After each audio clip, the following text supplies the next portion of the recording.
On this episode of That Kingsville Podcast, Town of Kingsville Mayor Dennis Rogers joins us to talk Ruthven sanitary sewers. Discussing Mr. Rogers' neighborhood. Oh, did you practice that before? I did not. that just came to you. All that and more on this episode of That Kingsville Podcast. That Kingsville Podcast, still proudly brought to you by Kingsville Brewery. Spring in Essex County, where one day you're scraping ice off your windshield, and the next day you're driving down County Road 20 with the windows down like it's July. You hit the Chrysler plant traffic, dodge a few potholes, wave at a vineyard or two, and think, yeah, it's patio season. And nothing kicks that off better than a cold one from Kingsville Brewery. Clean, crisp, and easier to enjoy than parallel parking in downtown Windsor.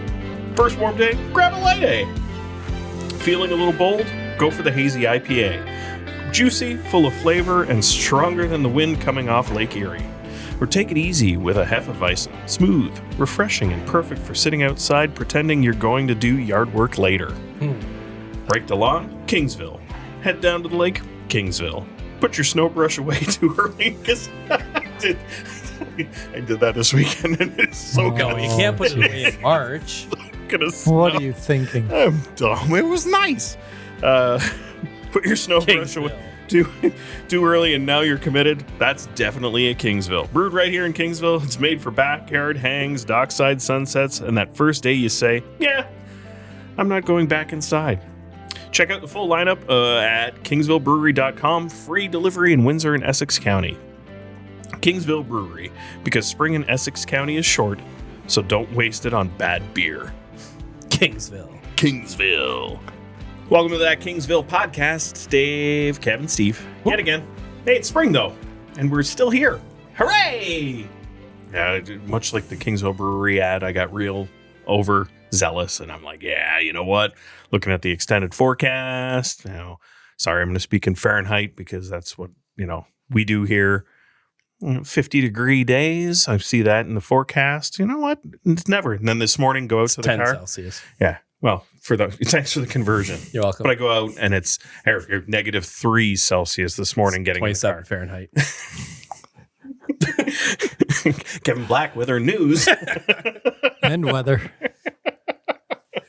But yeah, I know you start to hear the robins and the birds are chirping, and we don't have Leah anymore to tell us in the Kingsville Reporter when spring has sprung. But all the signs are pointing towards, hey, winter's behind us, and here we go. And then this morning I wake up and there's a thick layer of frost on everything, and you know what? Shouldn't have put that snow brush away. I haven't seen a robin yet. I've seen those jerk red-winged blackbirds. Jerks. Yeah. Well, why? Oh, well, they got to live too. Leave my backyard alone. No, they're going to claim it for themselves and eventually eliminate you from your own house. Yeah. Right? They'll evict you too. Right. It's what happens. They're just jerks. It has been beautiful though. Like get out, go for a walk, and then you get somewhere and you leave and it's freezing, and then you're walking in freezing cold and you didn't dress for it, and all of the Essex County spring stuff. Yeah. And much like the ad read for Kingsville Brewery, kingsvillebrewery.com. Free delivery. I sat outside and had a beer on Friday because it was 70 degrees. Yeah. And that was gorgeous. And took a walked the dog, and felt like, oh, you know what? I'm going to go put on shorts. And then I had to scrape frost off of my car this morning. So I was planting flowers in the greenhouse. It's like 102. Well, so hot. That's how you spent your March break? Yeah, pretty much. Yeah. Planting. Steve? Dave? Yeah. No planting in 102 degree. No, I worked, and wife and daughter did a little bit of a university tour. Oh, went up to Ottawa and Montreal. These are the days, Steve. We're getting closer for sure. Days. And it was got a year older. Yes, I got a day older, but I got a year older. Happy numerically. Belated. Yeah, thanks. Steve is now officially 1 year older than me. Yes. In number. And 2 ahead of Kevin for the time being. Yeah. For a little bit. Until next month. Yeah, I was just going to say end of the month and we'll catch up. Yeah. McGill and Ottawa? Yeah. So Ottawa was nice, apparently. quite impressive. Nice campus. You know, she passed by this wonderful little place in Quinte West. That We're not going to Belleville. Well, you have alma mater right here. Yes, but no. You don't want to go to beautiful Loyalist College? Well, I got accepted to Loyalist. I ended up going to St. Clair, but I will say that right now it's the university list and not the not the college. Well, that's okay. And no, well, that's just it. I'm not. I think there's some concurrent programs in police foundations with Queens. You know, if she was looking for that, she's not. No. Law enforcement is not her goal at this point. Did you want me to send a copy of my alumni newsletter? That's okay. So thank you. This is radio for none. You don't even care. I can hear everybody like unsubscribe. We're talking about Loyalist College in Belleville. No, they had basically a 4-day excursion. Left on the Wednesday morning. We're back Saturday evening. It was kind of a whirlwind for them. My son didn't have a quiet March break either because he was busy doing his national lifeguard training. So it was just it was a strange one. It was a strange March break, if you will. Mm-hmm. How's the and mail? I get it. It's not a March break for everyone, but for us still with kids, it is March break to some effect. How's the mail load? Not too bad. Nice. It walking in cold weather, just dress for it. Oh, those days are changing. We know that. Yeah, I'm looking forward to it. Well, some news in town. That's why we asked Mayor Dennis Rogers to join us. So should we? There's some other news first before we get into You want to sure? Do we want hey, Corbin Watson's back? Absolutely, silver medalist. Yeah, congratulations! Congratulations. Canada's Paralympic sledge hockey team fell to the Americans. Yeah, they have a hard time beating the US, but that's 2 silvers and a bronze for him now, right? Yeah, he's done well for himself. Yeah, and he hasn't ruled out returning. Which we'll see where that lies. It'd be 40. He'll be 43, 44 next time around. Boy, oh boy. Accomplishments though, not taking anything away. It was I caught a little bit of a couple of the games where I was able to, and incredibly proud that we've got local representation. There's a player in Essex as well too. I found out on the sledge hockey team. Well, Tyler McGregor currently resides at him and his fiance, I believe, or there's a connection to Essex. I know that because some friends of ours are good friends with Tyler's fiance. I thought that they lived in Sarnia. Or maybe he's from Sarnia? Possibly. I don't know. I don't know. Yeah, I'd heard his fiance is on AIM 800 in the morning. Meg.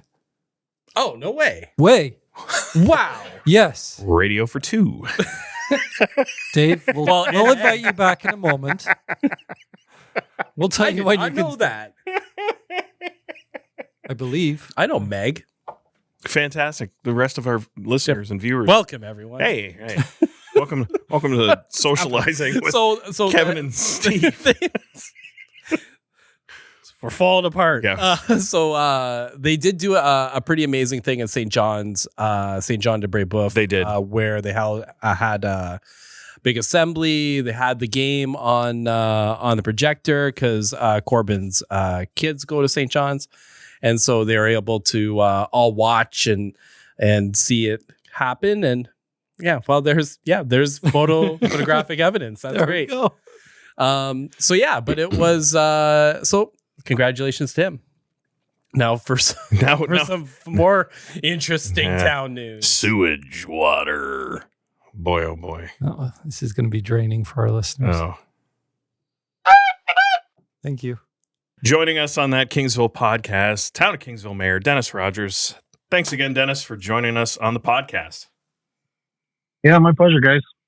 So we got some news. Starting in 2023, there was a big event in Ruthven and some water backups and a lot of things that have been happening over the years, which we'll recap through our conversation. But yesterday at your regular meeting of council, we had some progress and some evolution with regards to what the town of Kingsville is doing or what can be done for the wastewater issues in Ruthven. So, Dennis, there was some analysis done. What happened at council last night? Yeah, so essentially it was an update. Really, a couple things. Is, one was, the update with the Ruthven, sanitary sewer bylaw, some financial reporting to it, litigation update, with the lawsuit with OGVG. So I think administration, I really implore, if you didn't watch, the council meeting, I would implore everybody to watch it because I think it was a great presentation. I think council did a great job with the questions. And, one thing I've had a lot of comments on is, this is a very complex issue. And I think the way it was laid out and the questions asked and the way they were answered, I think it explained it really well. So I would implore everybody, definitely go check it out. But really what it was is it's an update. We had the flooding in August of 2023.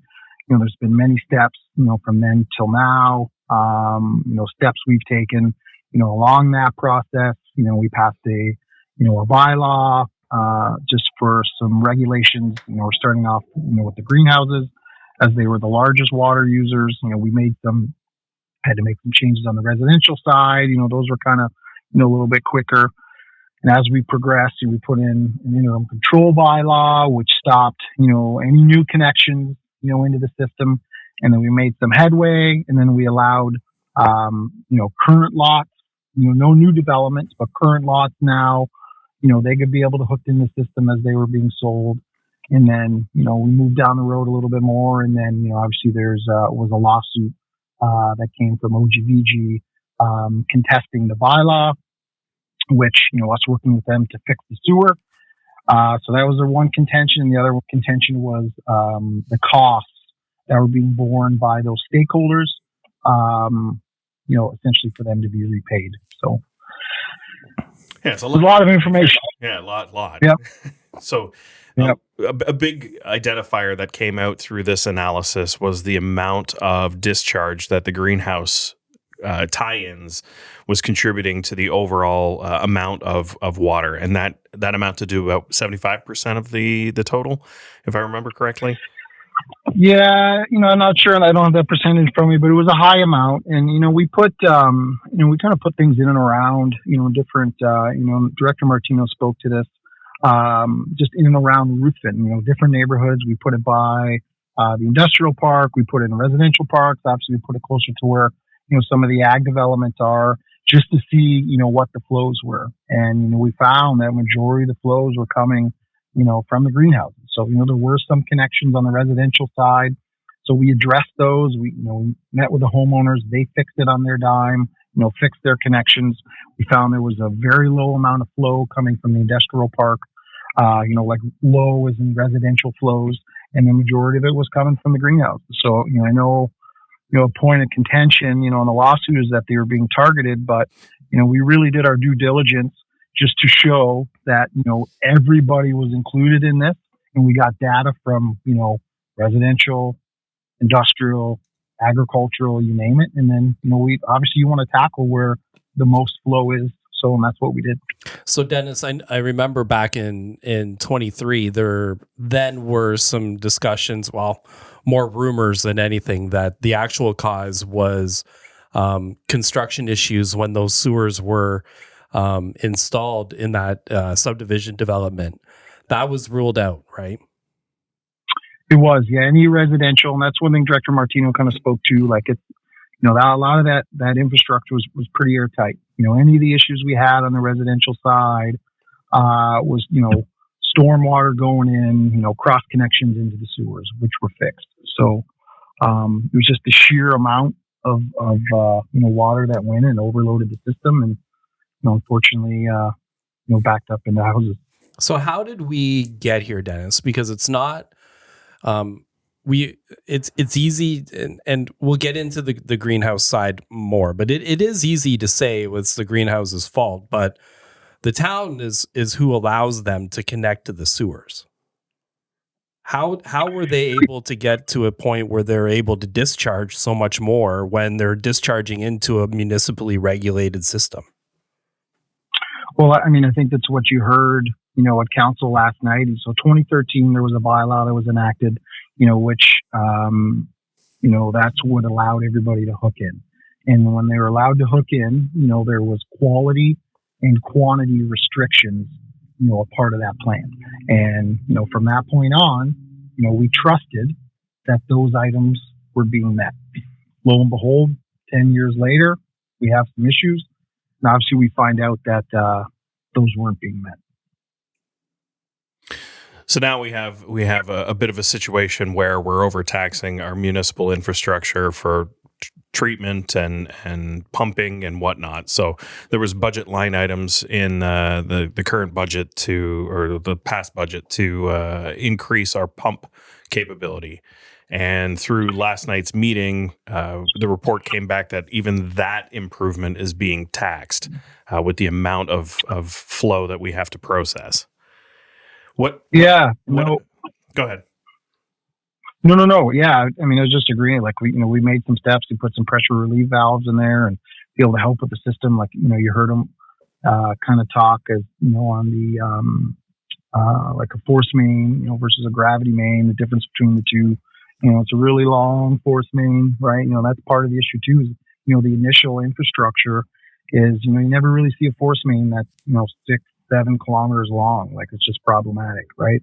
No matter if it's just residential, or what. So, it's just, I believe that, that decision made initially, like it wasn't set up for the long term, if I could put it that way. Well, and leading into my question, so for the long term, has the municipality reviewed what would be necessary for investment to continue to process this amount of volume, and then to future-proof against further developments that, your council and your term has forecast with the 2040, 2050, the 50-year plans.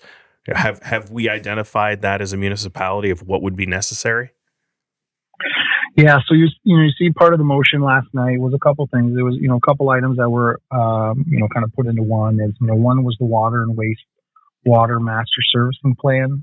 That was something that was approved in budget for this year. And what that does, it takes a holistic look at Kingsville, Cottam, Ruthven, all of our infrastructure as far as, what the capacity is, what we need to expand, what we need for the future, you name it. So it's going to be, real kind of holistic look of, where we have to go. So I think, the bigger picture, that's going to take time to do it. And, but I think for the big picture and the future, that, that was a one important piece for us to move forward. There are, we will have to make decisions as far as, short term, long term. Like, that's one thing that is also part of the motion staff can start digging into is, what kind of improvements can be made, in the meantime, where we're at, because we hope as we get information on this, on the servicing plan is there changes that can be made as we go. Right. So it's just, I can tell you, what we have now as we get into it, the flooding happened and we realize, okay, we're not set up here. And then, other things happen. We realize, okay, maybe we don't have capacity here. And then, we're going through the EA and the treatment plant. Like, it's just forever. It's been piecemeal, which is, it's unfortunate, but you see that in lots of municipalities. You see, other municipalities now really doing this master servicing plan, taking a look at, everything as a whole. Right. So you look at now at our wastewater treatment plant, we're at 90%. Like the EA just finished. We got a report coming here soon as far as, what that's going to look, dollars for expansion, options for expansion. That's on Have Your Say Now, the EA. So, there's going to be some big decisions to have been made. And, I can tell you from day one, you guys have heard it from me, is that, infrastructure has to be our priority. And, you probably hear people run and say, is our town better in the last 4 years?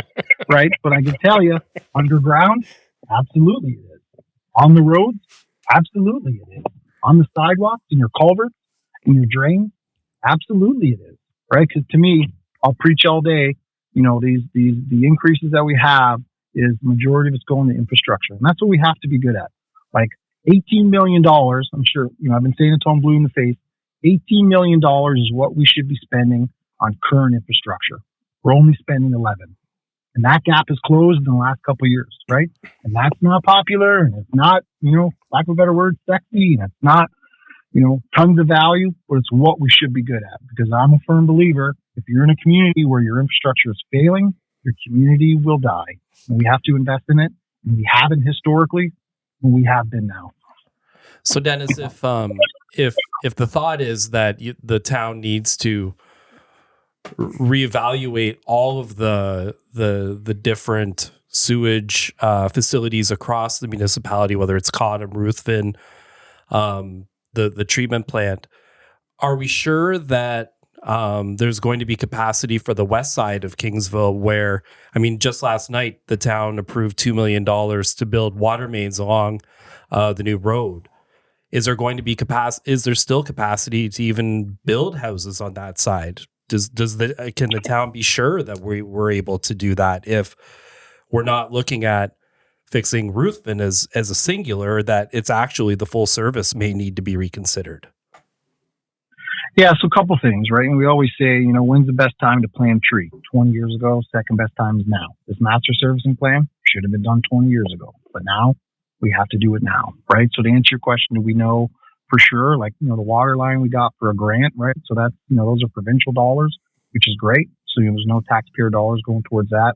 So clearly we're going to put infrastructure in the ground just to ensure we are capable for there. And there is also redundancy, for current home. But those are decisions we're going to have to look at as those applications come forward. So, I'm not going to tell you there isn't, but I can tell you now our treatment plant's at 90%, right? And we have the lagoons there, and that is definitely an option. But, I can tell you my plan, and, you heard it a bit last night, is, we need to get with the different industries in our community, our development community and our ag community, hopefully we can get them on board. And then we go to the province and we got to ask for dollars, right? We got to ask for dollars for homes. Because that's what they want to build, and we have infrastructure issues, so we got to play the game and go there and ask the province for help and support, because 30, 40, 50, $60 million, whatever that dollar amount's going to be for the treatment plant, that's a big ticket item, and that's development fees, of course, are going to be a part of that, but these be some tough decisions here in the future. So we're sure the sewer mains that are going to go along that road, that new road, are going to be the right size, considering that there may be significantly more downstream flow coming from Ruthven. Yeah, well, I can tell you any infrastructure we're putting in the ground now factors in the future. It factors in. We have to. We have to. You look at, we have to. That wasn't always that way. It wasn't. I know it because we're suffering for it now, unfortunately. But, again, maybe mindset before then was always we're going to be a small town, but, we're fortunate people want to live here and they want to move here. And, again, if we're not growing, we're dying, right? So it's, we can't put in a smaller, force main, we got to go gravity. That's the way that you go, right? It's a better, more efficient system, and it can take on, more stuff going through it. So, we're definitely thinking long term for any of these pipes we're putting in the ground. We're not cheaping out. We're ensured that we want to do it right the first time, and then move forward and not have to worry about it for 50, 60 years. So the other side of Ruthven, obviously, besides the actual repairs that are eventually going to happen, is who's going to pay. And like you mentioned, there was a legal update that happened and was given to council last night on the lawsuit between the Ontario Greenhouse Vegetable Growers and the town. What was that update, and where are we at now with those greenhouses? So there's 25 greenhouses that are hooked in the system in Ruthven. Part of the update you saw last night was 7 are pretty much fully compliant. They're very close to the last steps of getting their 5-year permit, and they're kind of good. They've invested in the infrastructure. They made their changes. They came to the table right away. We have another 8 which are kind of in progress. So these aren't easy fixes, right? So you got to hire an engineer, and sometimes you got to engineer infrastructure, and you got your holding tanks. That some of them are incredibly complex. So we got 8 more that are kind of in progress. And probably the biggest piece, that loudest piece you heard last night, is there's 10 where there's been little or no progress. So litigation is moving forward as of now, and not a ton of details, to share now, but, I know the team's just putting our information together to send to the courts, and then let the course kind of play out. You heard me last night ask them to say, get rid of it, right? Like it's not hurting you. I'm a firm believer that, our Kingsville stakeholders, they're collateral damage, in this lawsuit. So, and to me, being a business owner, if there's an organization that represents me and they're throwing me to the wolves for a greater good conversation, like I'm screaming from the roof, right? And, the conversation I had with these stakeholders, it's a lose-lose for you. Town wins, obviously you lose, but, if OGVG wins this lawsuit, you're going to be a part of us fixing the problem, right? So what the impact that'll have on homes and growth and development, and then also us refunding all the dollars that you spent. So now you have taxpayer dollars paying for infrastructure that's on your property, here that's on your property. So it's like, if you want to be villains, like we already have a divide, like this is what's going to happen, right? So you have these stakeholders now, instead of just coming to the table and fixing it, all of their items where they've made, some bad decisions and they're not compliant. Now those are public court documents that are going to be aired out into the public. That's because of this lawsuit. So I warned them from day one. I'm like, this isn't going to make you look good. And this is the path we're on. So, unfortunately, still moving forward. I hope that changes. My appeal was, for them to scream and say, hey, let's get rid of it. Because if they do get rid of it, we'll be sitting at the table to sit down and find out what their concerns are. Just going back to Kevin's point regarding new development and the fact that the capacity is at 90%, is there any concern amongst yourself or council members or administration that there may have to be sort of a halt or a cease on any new development or any new development proposals in the next 5-10 years? Well, 5-10 years is a long time, right? So, I think, as of now, no. Obviously we know where we're at in Ruthven. Again, my hope is we align the resources and we go up to the province. We have some conversation. I'm confident with the people that we're going to get to be able to do that, and I'm confident with the relationship that we have with the province. So it's my hope that we're going to get some dollars, and within 5 years, like you get some funding, and you name it. That's not our whole hope, right? But that's got to be part of our plan. But I guess to answer your question, as of now, currently, no, we don't have any concerns. But if we progressed on this and we don't expand, and 5 years down the road, that's probably a different answer. Right. So, that 10% remaining capacity can handle all the development that's been approved at this point. Yeah, for sure. Like we don't have any giant concerns now. We're looking at this holistic, say, okay, into the future, like, what's coming. And, we're looking at census stuff. We're looking at the applications, that are in. We're looking at historical applications we're in. Obviously, you're factoring in the economy and, how this year is going to project and, into next year. So, these are all the things that we're kind of looking at again, just to see, how it looks. And again, like we have, it's not the most environmentally friendly thing, but, we have space in the lagoons that are there. So, worst case scenarios become push comes to shove and you're in emergency. There's always a backup plan. Okay. And I guess just one more point if I can, and I'm just, again, kind of focusing on the capacity, but last summer wasn't too bad. Storm-wise, there was nothing major, nothing significant. But obviously, was it 2 years ago, 3 years ago? Like we had, 23. Right. A significant weather event. And at that time, they were called like the one in however many years. 1 in 100. But we know that they can happen. 1 year every 5 years. Is there any significant risk if we get one of these storms again? And well, I get it. Sorry, I will just add, I do understand, obviously, that a storm like that does put a lot of strain on, and there are always going to be some risks, but, Go ahead. Well, I can tell you, if that storm happens again, we are way better prepared now than we were in 2023. So, I think we all remember, when was it, 3 weeks ago or 4 weeks ago, whenever it was, we had some significant rain, right? Like it was, it was a lot. And, again, the fail safes we have in place now, and, high water alarm, and, which alerts Aqua, and then they bring people with trucks, and then, they pump the water out. And, these are things we have in place now that didn't happen before.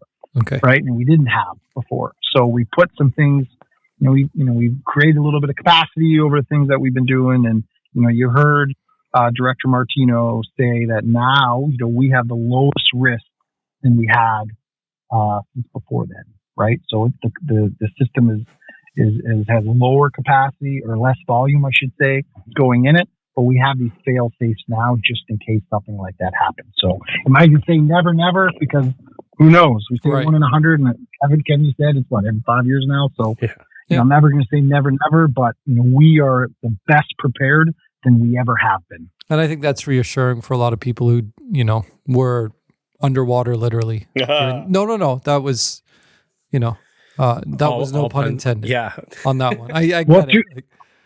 Yeah, I can tell you, man. Anytime we have these rains, our whole team's we're sweating, man. I talk to our CAO. I talk to Sean. I call 2 or 3 of those residents that are there. I check in with them.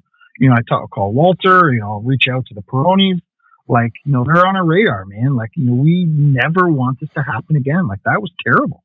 I can't even imagine, that happening, and for it to happen again, and then again, it's just, it's the last thing we want. So it's a high priority. We're prepared, never say never, but it was nice to hear with that amount of rain that we had a few weeks ago and the way we reacted and the pieces we had in place to ensure it doesn't happen. Things went well, right? So that's very helpful. But yeah, Dennis, just going back to the greenhouse issue and the legal issues. So last night it was decided, council voted to issue 10 disconnection notices with 90 days of grace to begin to meaningfully comply with the town's request to kind of bring their operations into compliance, right? Yep. So what does that mean for the average person that's listening? Because they'll hear disconnection notices and think, oh, well, the town's going to show up and shut off the valve. Yeah, no, for sure. And, I think you heard this, there was a couple of questions. I think I even asked a question of, just really, okay, this isn't disconnection from the start, right? So what it really is notifying those 10, that they have 90 days, to come to the table for us to have a conversation, for us to know that they're going to take steps, to fix their part of their infrastructure of the system, right? And then, they agree to it, then, they'll get their first temporary permit. And then the next meeting is really to outline the steps they're going to take to be able to do it. So they have 90 days for them to be able to come in, have the conversation, commit to that they're going to take steps towards a solution. If they don't come in within those 90 days, or they come in and they meet with us and say they're not going to do it, and then they'll be issued a disconnection notice. And from then there's a timeline. Obviously we're very graceful when it comes to this. You heard our CAO speak to it, where we're not looking to cut people off. We realize the jobs and the impact, the economic driver, you name it. But at the end of the day is we need solutions, right? So, it's going to take time. It's going to take dollars. We get it. We're doing individual plans for individual greenhouses because that's what's best for them and that's what they need. So that's, we're willing to do the extra work. But that motion is saying you need to come to the table to be part of the solution. You can't wait out this litigation because we need to solve issues. And that was going to be my next question. So the lawsuit timeline won't have any impact on that 90 days.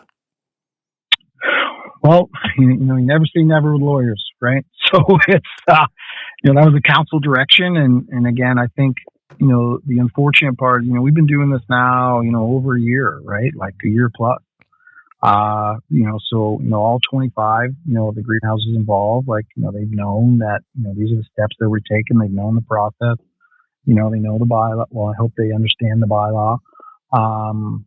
So this isn't just, out of nowhere, we need you here in 90 days. This is over a year of conversations and trying to move forward. So I think council, they appreciated the 15 that are in process, but, the 10 that aren't taking steps towards a solution, I think it was disheartening, right? I think it's disheartening because the core of this litigation is, you imagine, if OGVG wins, right? We stop progress, we give those dollars back. I was that's just anybody that truly understands for that. I just don't understand why they wouldn't want to be part of the solution, right? Knowing they live in this community, they employ this community. It's just,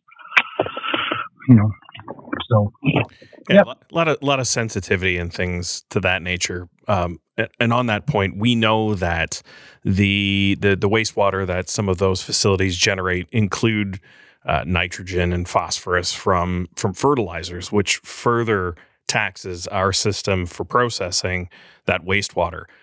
Are we aware of what that may have with the sensitivity of discharge into Lake Erie?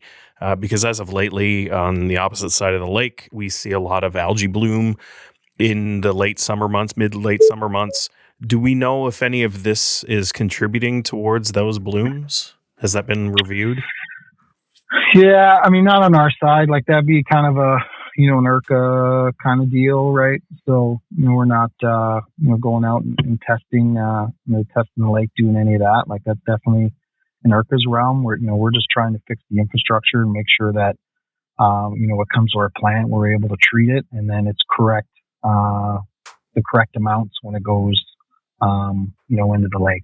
So, what goes in the ditches and leads out, and what goes in the stormwater that goes right out, like, that we have no control over. But, that's in the lake is kind of out of our lane. So we're just trying to manage what we have control of. Right. Making sure that whatever is discharged into the system can be processed so that it doesn't contribute. So, yeah. And for sure. Like, because again, you see all the chemical costs, right? Like, chemical costs, unfortunately, they've been coming down. And we think that's a direct result of, capacity coming down and reuse and recycle being done because of this bylaw. So that's, that's hopeful, and less dollars are being spent on the chemical. And it's, those are good strides. Like, we're far from where we need to be, but we're very grateful for, the 15 that have stepped up. Like, they've been great. They're making steps, and, they're, again, large economic drivers in our community, and, they're community partners in this. So it couldn't get any better, right? So that was my ask and my hope for the other 10.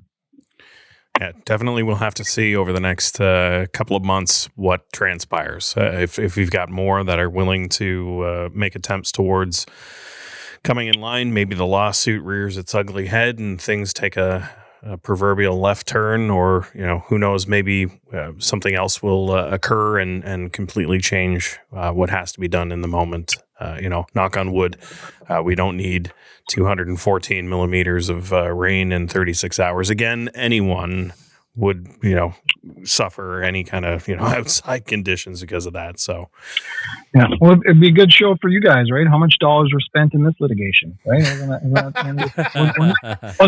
Wasn't that one of your first shows? one of them. Yeah, we talked about a couple of buildings. We talked about some. Yeah, no, Dennis. Honestly, it's one of those things where in town, when people start talking about it, the issue is that the public opinion starts to override. So we appreciate you taking the time out of your private time in order to have this little bit of dialogue to share with the people that review these issues with us and our audience. So good luck. Yeah, my pleasure anytime, dude. Like, again, it's, the goal is always putting, correct information out there. And unfortunately, that's not always out there. I think that's why you see myself and council make ourselves so available for things like this, because it's, happy to shed some light on the truth. And subscribe, right? Yeah. Watch your council meetings. Yeah. Like, get updates, man. We got all these tools for you to be able to keep up. And have your say Kingsville.ca, right? That is where the town looks for public feedback. There's a couple of new ones on there. We're not even going to talk about the other one. But like, that is the mechanism. And if you have a concern, issue, problem, you've been very active on this issue on that site. Utilize the resources that the municipality's provided, and hopefully we'll get the right things done, because that's where public opinion can be communicated to those that can make decisions. So again, Dennis, sorry, go ahead. No, I was going to say, it's the one format where you can engage administration and all of council will see your comment. Correct. Right? Correct. There's nowhere else that can happen. Yeah. Right. So Facebook, Instagram, all those other wonderful websites, not what you use, not the correct methodology, nor is our podcast. No, it is. We're not the news. We're not the news. Guys should make t-shirts. No. That'll be the next set of hoodies. Yeah, merch. So All right, Dennis, Yeah. thanks again for joining us. And like I said, good luck with the rest of this issue and resolution. And again, appreciate you coming on the show. Anytime, guys. Appreciate it. Have a good night. Yeah, you too. Yeah, these aren't the issues that anybody really wants to discuss in a municipality, but these are the things that are important because as Mayor Dennis mentioned, this is what makes a community robust. If we can't handle wastewater, you get problems like we had a couple of years ago. And that nobody wants to live in a community that has that as a predominant issue, right? Everybody wants to live in a nice neighborhood with street lights and sidewalks, and the sewage and water can be drained off of your property in an efficient way, the proper way. So the amount of money that we have to invest in these things is an ongoing rising cost. As we grow, as things develop, to your question, it's like, how future-proofed can we be? We can only analyze what we can anticipate and only prepare for it. Eventually, that will come to a point where it's not sufficient enough again. This is the perpetuation. That's why the current system that's where it's at. Now, mind you, there was some excess being contributed to that, which kind of brought that limitation ahead in time schedule, which they're trying to rectify now with the amount of discharge from the greenhouses being a major contributor, 3/4 of the contribution. And again, I've been referencing, if anybody's curious, the haveyourSay.ca points, because they've summarized everything in the town of Kingsville's point of view here. So some of those factors, some of those facts and numbers are all available there. But eventually, this is one of many different infrastructure systems within the town that we will have to address because of shortcoming. So how do we future-proof? How do we go forward? And the point about the west side of town, that's enormous. That's what, 6,000 houses that's been projected? Yeah, I thought it was interesting that Mayor Rogers said that there was enough capacity there to be able to service any development. Well, I guess he hedged by saying any development that's been approved. Yeah. And that development hasn't been approved. Correct. It's legitimate. Right. He's not speaking out of turn, but we have an understanding that there will be more, and they can only plan for whatever it is that they have in their purview. Right. Right. So it's limiting, and it's rock and hard place, right? If he and their council decide to budget, I'm going to use some very layman terms, instead of a 1-foot pipe, a 2-foot pipe, because they think that that's going to be the benefit, but it doubles the budget. That's not favorable in a community that needs so many different other things that need funding put towards it, right? We went through the whole facilities issue a couple of years ago.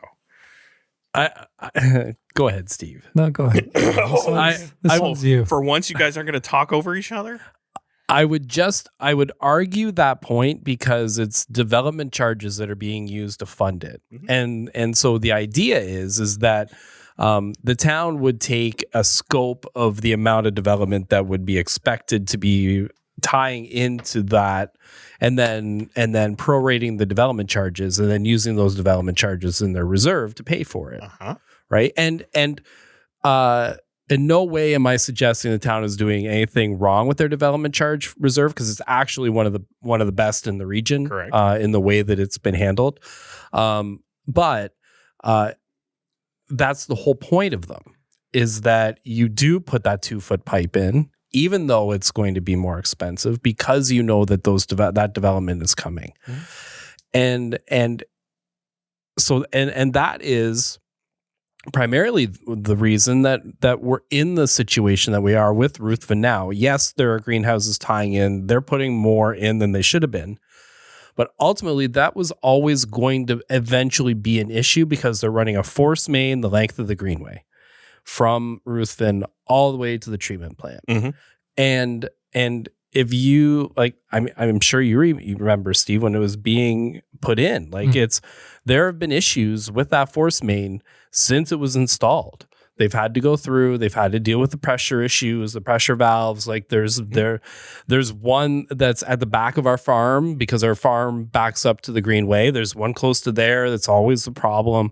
Mm-hmm. Not for us, but for the town. For the town, yeah. And so when you're not planning and oversizing to deal with those issues before they arise, then you run into these problems, right? Mm-hmm. And so if it's an interesting comment to say that there's enough capacity there, and then also say that there's not enough capacity for the greenhouses.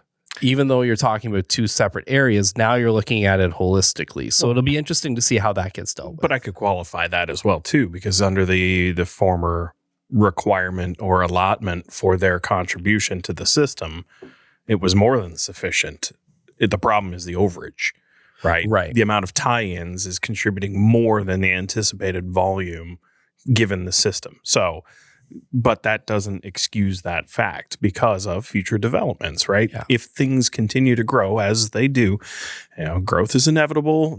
Development can't be stopped because that's how we perpetuate as a society. And greenhouse growth is inevitable. Like yes. Both are going, like there's going to be the residential. There's already the industrial growth around the northern part of Ruthven. Yeah.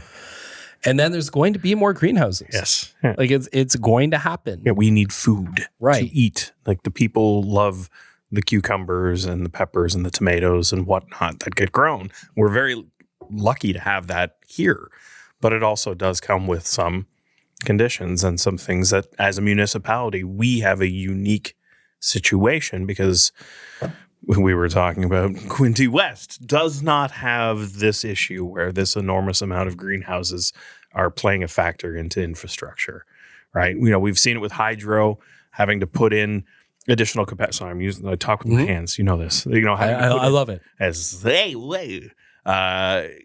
We've had things that have happened in our area that are not seen outside of major metropolitan areas, just because it needs to facilitate what we have here in a region for that industry. So it's difficult as a small municipality, though, when they have to burden certain things and work within their limitations. So I hope there can be an amicable solution between OGVG, the greenhouses, and the town, because ultimately, as Dennis mentioned, they're community partners as well. And it's difficult for them too, right? They're business owners. They have budgets. They have profitability. Produce is volatile in pricing.